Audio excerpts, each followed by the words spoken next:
Whose responsibility is it to teach our children?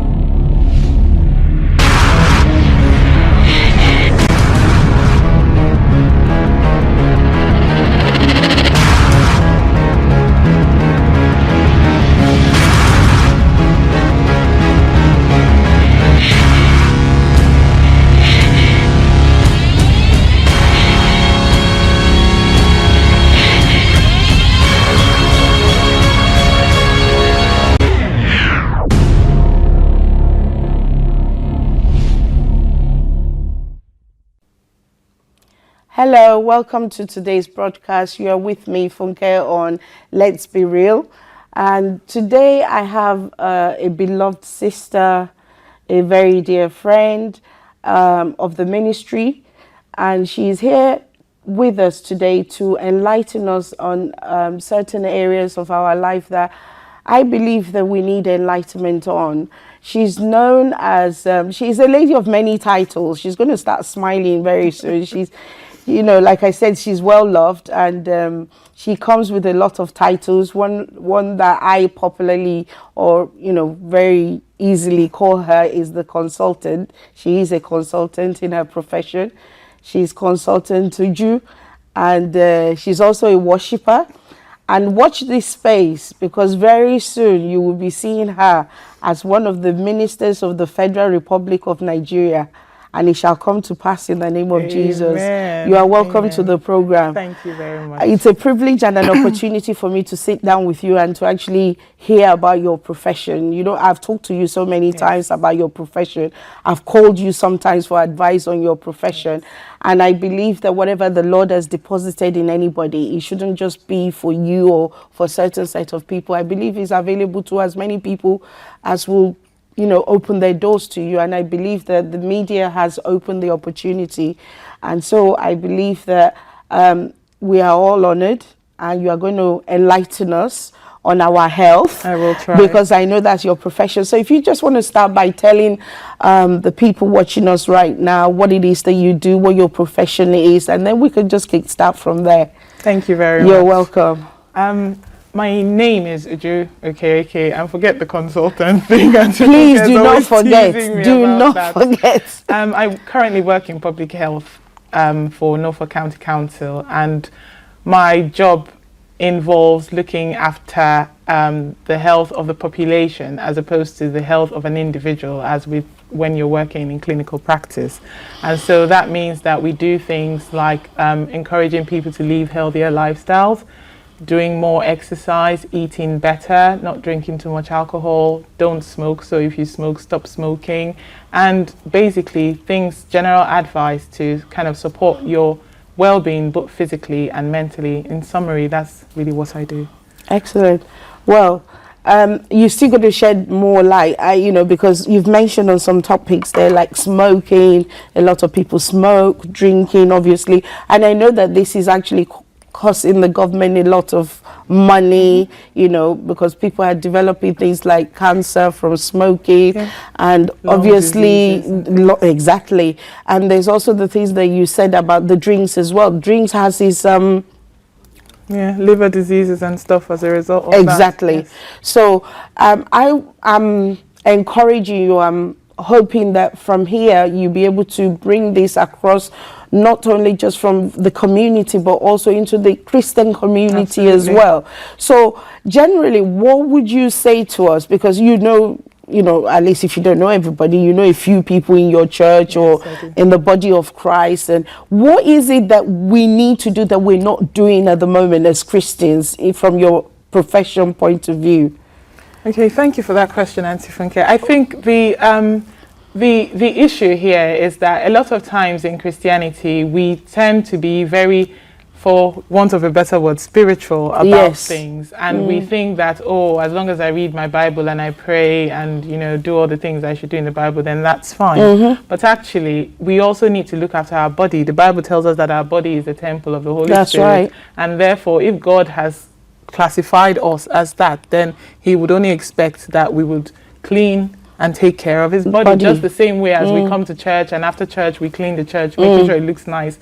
In the same way, God expects us in the same way to take care of our body. So I think the first message I'd really like to give out to the Christian world, you know, particularly those of us of African origin, is that we need to start thinking more about our health, about our bodies, and not just, as I was saying, we need to be, you know, we need to get to the point as Christians, individually and corporately, when we start thinking about our bodies and taking care of that body just the same way we would, like I was explaining, we would do for the church, or we would do for wherever we gather as a place of worship. And I think that's really what God expects from us. So when you say we should cleanse it or take care of it, let's be specific here. What exactly would you say? Okay, I'm watching you at home now and you're telling me as a Christian I need to take care of my body. What exactly would be the steps that you will give me that I need to, you know, take note of and do? Okay, that's a really easy question, I think, because the first thing, there's a saying in the IT world that garbage in, garbage out. Exactly. And so automatically what that means is that the first thing we need to think about is what we put into our bodies. I know many times people think, particularly amongst the women folk, people think, oh, once you're watching what you eat, that means you're dieting. But watching what you eat is not, it doesn't correlate particularly to dieting exceptionally. It could just mean that you take care to make sure that what you put in your body is also something that would nourish and bless your body. So there's no point just filling your body with junk just because after all, there's, I mean, I went to a party, there's free food, fill it in free, because I don't know when next I'm going to see food. Freebies. Well, actually, no. If your body has had enough, then it has had enough, and you don't need to keep filling it in. And you might go somewhere and there's a very large spread, so many things, you don't even know where to start. I think we also need to be careful that this might have a very high salt content. Actually, no, I'm not going to have that. Or that might actually be very fatty. There's a lot of fat. You can actually see maybe there's pork belly or there's chicken with the skin on and things like that. And you can say, actually, no, I'm going to have it without the skin. It's funny you should mention the chicken with the skin on, because I'm in a very sensitive position because, you know, I cater as well. And when I go to people's home and they give me chicken or they give me turkey that has skin on it, I politely always put it at the side of my plate, because even at home, I don't eat the skin of the chicken, because I've come to understand that the bulk of the fat is actually in the skin. Absolutely. And that's only because I heard somebody said it once and I stopped eating it. But I still find myself struggling sometimes, especially when I eat somebody else's food or I go to somebody else's house. And somebody might actually take offense that, you know, I've eaten certain part.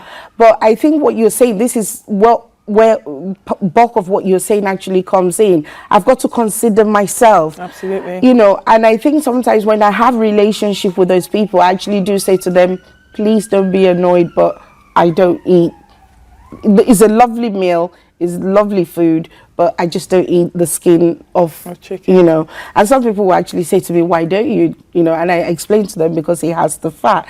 So, you know, that's one valuable thing, because, you know, as, like you said, as African descent, like you said, we eat a lot of meat. In fact, we eat a lot of red meat, and we shouldn't be eating a lot of red meat. I was just going to come on to that exactly. As well. So I'm still going to bring it over to you, but I know by nature we eat a lot of meat. You know, meat is not a big deal for us. We must eat meat with nearly everything that we eat.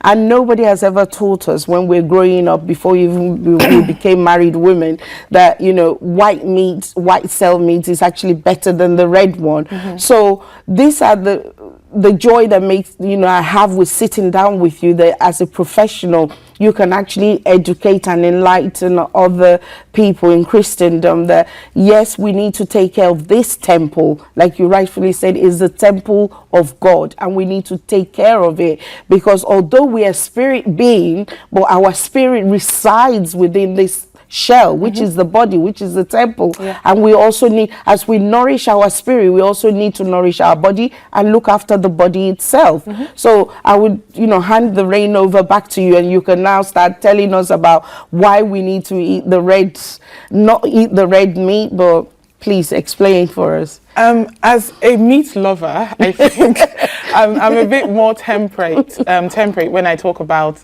eating of meat. The reason being, like Auntie Funke has already said, we shouldn't really eat red meat. It's not very good for us. But I actually think that the problem there is not so much eating red meat, but eating too much of red meat. And you've also you've actually hit on a lot of key points there, because again, maybe I should take up your job. Probably you should. You're probably in the wrong ministry. You need to move over.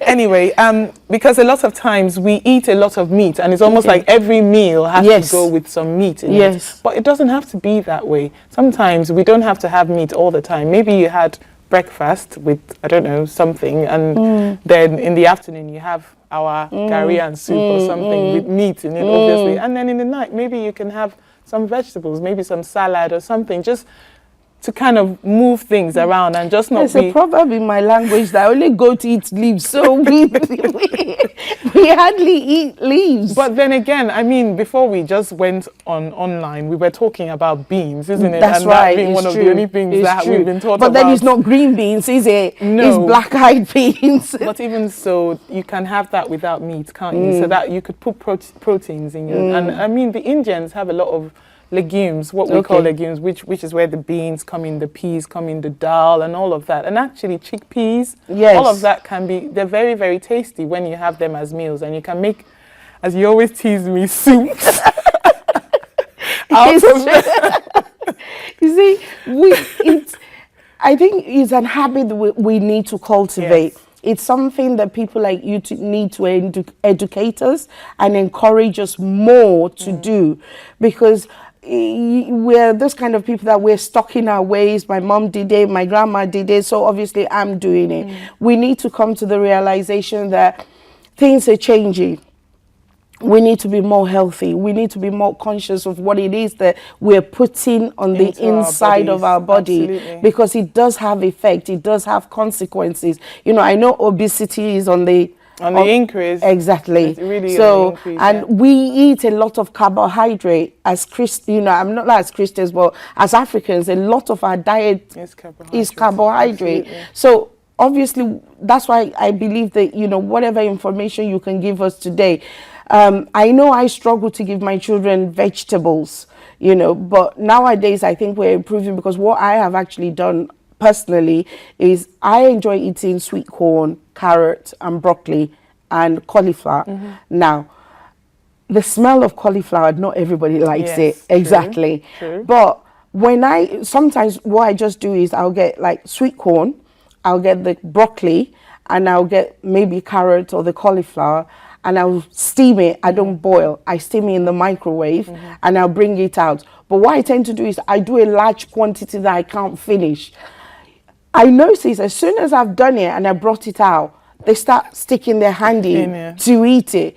But you tell them to go and do it, that becomes a problem. It becomes a problem. So I'm saying this to encourage people out there how they can probably introduce it to their family. Because the more something you do in your home is easier to take outside and do it. Absolutely. I think what you said is really very key, because when we were growing up, I remember every Sunday, in fact, most Sundays, on the way from church, we'd have to go to the fruit market, and my dad would buy salads, so all the lettuce, the tomatoes, the beetroot, everything, and then we'd go home, and that was what we had. In addition to, we had some rice, but in addition to that, that was what we had. And now I'm grown up, and every time I eat salads all the time, and my friend says, "Why are you always eating salads?" And when I think back, I realize it's because I was brought up in that way. That's where the book of Proverbs comes in again. It says, train a child in the way. Because people tend to think when you say training, it's always biblical. It's always, no, the Bible didn't just say train the child in the Bible. That's not what it says. Train a child. So in every way. So when we're training our child, basically what you're saying is we should include healthy eating. Absolutely. And just on that point, because a lot of women say, you know, women with children say to me, I don't know, my child won't eat this. I mean, obviously I'm speaking as a single lady. I don't have any children yet, so I don't know what the challenges there might be. But I think, because also talking to people for whom it's worked, part of what they do is, you know how when children are on breast milk and then you wean them off, and then you wean them off on solids, or soft mashed solids. And in the world we live in today, we have all these ready-made meals where you can get. Well, actually, some people start their children on things like apple and pear and all that, which are actually sweet things. What that's doing is that it's beginning to train that child in the sweet direction.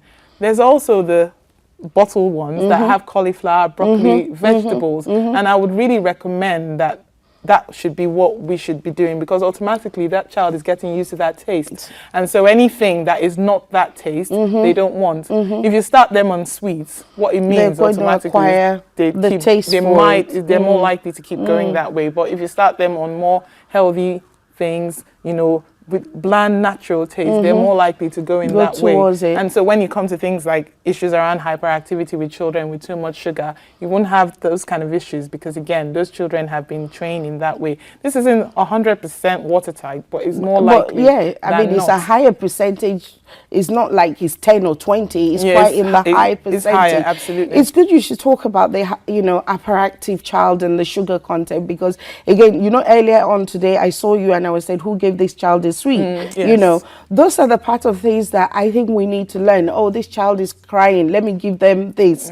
No, because you think you're making your life easier, but you're actually putting that child on the wrong path in life. Yes. Because you're saying that, well, on many levels, on a health issue, you're saying, okay, it's okay for you to start having sugar at this level, but it's actually wrong, because one is not good for the teeth of the child. Absolutely not.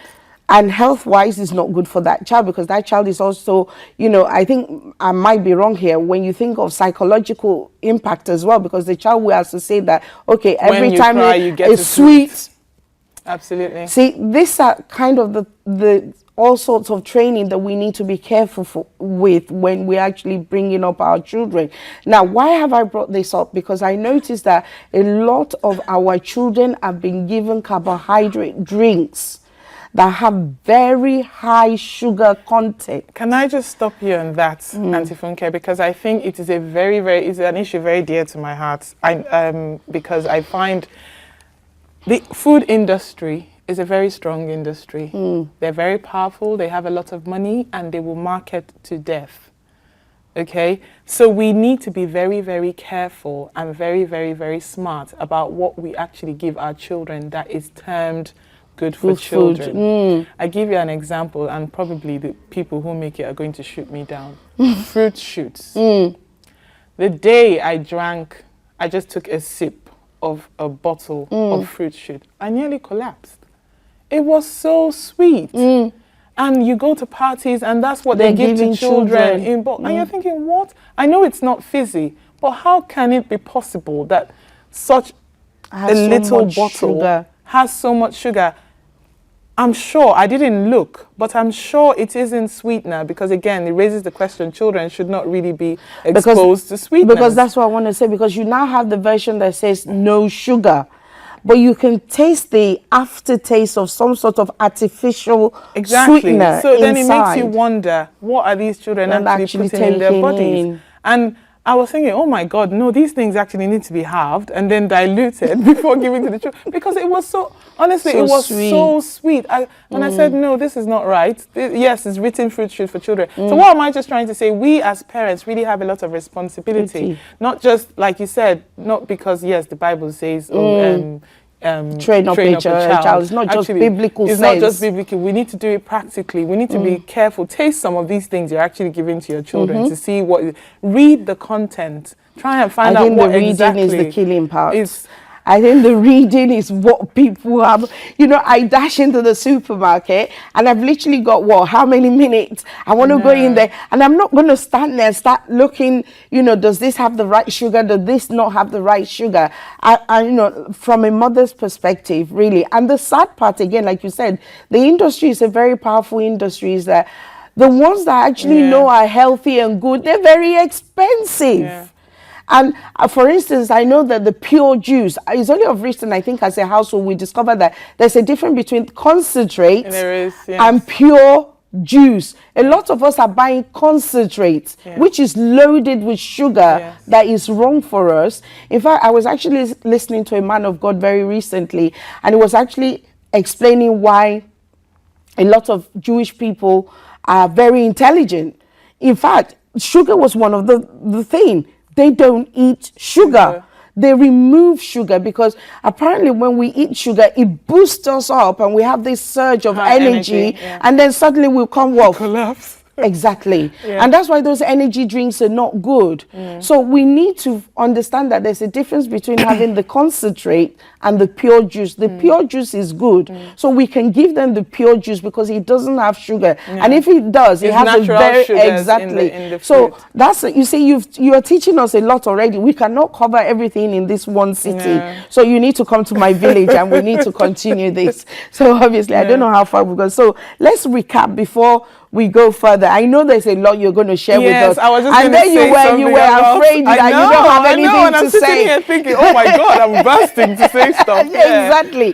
Because, yes. you know, let's just recap quickly. We've spoken about red meat, the quantity of red meat we need to reduce. We need to introduce healthy diet to our children, you know, and whatever they learn earlier on, they will take up into adulthood. We need to introduce vegetables. We need to introduce the fruit. You know, I mean, there's certain fruit in my house is standard every time anyway, and they don't last long. But for some people, I don't think that's enough. Again, I think is a choice sometimes because of finances, you know, but I'll just encourage people out there, if they can, try and buy as much fruit into the house, because sometimes instead of going for the sugar thing, you can substitute that with the natural sugar that is in the fruit, so which is really good. So stay away from a lot of red meat. Absolutely. Vegetables. Eat more vegetables. Eat more vegetables. And what else have we spoken about? Less sugar. Less sugar, generally. Less sugar. So we should check our drink, the drinks that the children are, even we as adults, Absolutely, you know, we should check the drink. Fizzy There's drinks. a difference between concentrate and juice, pure pure juice, juice. yeah. So we should really be having the pure juice, because it will be just exactly like having the fruit directly. Excellent. And what you can do as well, I know people talk about costs, but you teased me this morning and you asked me where did I get that J2O Yes, from. I did. It wasn't actually J2O. It was just an empty bottle and I poured some juice into Since it. I did. And what people do, rather than, I mean, I have a friend who I spoke to it and it kind of revolutionized her world with her child, because all of a sudden she's thinking, yes, actually, I could do that. Yeah. I don't have to keep buying the juice in the little bottles all the time, which costs a lot of money, more. because the smaller the bottle, the more it costs. expensive. So she gets the big bottle. She has the bottles from wherever they bought before, and in the morning you just pour She a bit pours, into yeah, the bottle, and and that's they it. go. And then you have the big can, and then it lasts you longer. So it's little things you can do like that to help with the cost. So most times it's easy to say, oh, it's expensive to eat healthy. Actually, it isn't. You just need to work a bit harder. Okay. But it's not that more expensive. Well, again, I think if we cultivate the habit as early as possible, then it just becomes a way of life for us. Okay. The other thing we haven't touched on is salt. We very, love very, our very salt. guilty. In fact, I learned apparently after cooking we shouldn't add salt to our food. That only when we cook we should put the salt. So once the salt is, we shouldn't add that. The one we add is actually dangerous to our health. There's even a school of thought that says you shouldn't even add salt to food. Wow. Because actually the food, as God we know, is perfect and everything he made is perfect. Foods actually come with their own natural salt and everything. So actually, as the food is, should be the way it's eaten. Wow. Now, you could argue either way. I definitely know I can't eat food without some form of salt in it. Again, because that's my palate and it's been cultured in that way. But I think it's about also watching how we use salt. So you just pour the salt to, oh, if this food is not sweet unless the whole world then can I ask you this question, because of not recent, because I learned about the salt, obviously. What I tend to use nowadays is seasoning. But then somebody said to me, it's salt that they put in the seasoning. Because, for instance, you know, as Africans, we boil our meat before we cook it. So when we boil, we tend to put seasoning, salt, and, you know, herbs and all that. So instead of the salt, most of the time, I use just seasoning. So I use a lot more seasoning in my cooking than I do salt. So... Well, that's it. I think the person who advised you is right, because again, but it depends on what seasoning you've used. Well, things like Maggi, I'll stop you exactly. on the Maggi one. The truth of the matter is that the jury is still out. Mostly, the agreement is that there's MSG in all those things, and they're not good for your health. That is the bottom line. Wow. Okay, so if we're cooking and we're putting Maggi or Knorr cubes in it, we're doing that with the acknowledgement that we know what this is, but we're doing it anyway. Whoa. And like that the person means every rightly household said, in Africa is in trouble. Well, again, I guess I will come back to the issue of, well, my mother did it and my grandmother. Probably not your grandmother, because by then we didn't have Maggie, but maybe in the time of your mother or something, we had all of that. But the truth of the matter is that, yes, it's not good for you. It's MSG. And are you using MSG as if everybody else there know what MSG is? So please enlighten us. I think it is monosodium glutamate, which is not a chemical that is not good for you, and actually it's banned in a lot of foods in America now. Really? So you can't use them. So which is why have we got away with it for so long? Because what would be the alternative? Salt, herbs, normal natural seasonings, which is why, again, if you look at the Indians, they cook a lot with a variety of seasonings. That's right. Which is very, very natural, and spices, because that's what they use a lot more of, as opposed to using the Knorr cubes and the salt and the Maggi that we use. So I think that's something we need to get. Again, it's a very big culture shift. Even myself, I still struggle. I mean, I put my hands up. I still use Maggi and Knorr sometimes. I use a lot of it. But it's the truth of the matter is that that's what it contains, and so we should be very, very aware of that and careful about how we use it. Some people don't use it at all. My auntie doesn't use. This is an eye opener. This is definitely a revelation for a lot of people out there. Yes. So, but I think, again, that's what I'm saying. It's a very huge culture shift, because our palate has been cultivated in that way. And you're thinking, how all of a sudden am I going to stop eating? The food would be tasteless. It wouldn't really taste like anything. And so there is that. There's also the issue of palm oil. Okay, and we have vegetable oil, we have sunflower oil, we have palm oil. Well, I put my hands up. In my house, it's only sunflower oil. Good, because a lot of the soup we eat, by soup I mean things like egusi or okay. Yeah, we always have the issue about this. Soup, the people in the continent have soup. Yes, which we is have different. Stew. Okay. So our stew, when we cook our stew, our egusi stew, ogbono stew, okra, those are what you're talking about. Yeah, that's what I'm talking about. Yes. So normally we use palm oil for that. Yes, a lot of people If you notice when you buy palm oil, what happens in the bottle? You have residues sometimes, or sometimes it changes. It's really hard, isn't it? And when you want to cook, you probably need to put it by the heat to melt it off. So you can imagine what happens when it gets into your body. So again, that is shocking. Again, we need to be very careful. So you're saying it's very high in fatty. Very, very, very high in very bad cholesterol. Whoa. And so, but my grandmother, my great grandmother, everybody, we've always believed that if we refine it gently on a low heat for a while, it can be refined. It changes color. Yes, it does. All it does. But it still does the same thing. The property is still the same. The basic property of it is still the same. Which is why when you look at things like even vegetable oil still congeals, but what they do now, they treat it, which is what makes it stay in the bottle liquid for a long time. But it depends, because vegetable oil varies. So when you look at things like, for example, sunflower oil, it's a higher level, and that's why it stays on its own. And then if we go even higher to things like olive oil, I don't think you've ever seen any congealed olive oil. No, and that's because of the quality. But I think it's of my understanding that if you have too much olive oil, it purges some people. I think that's why we don't use it in excess like we do the other ones. I'm not quite sure about that, actually. The only thing but again, I haven't experienced that. So again, different people might have different experiences. I think the only challenge is that palm oil is a tastier alternative than olive oil.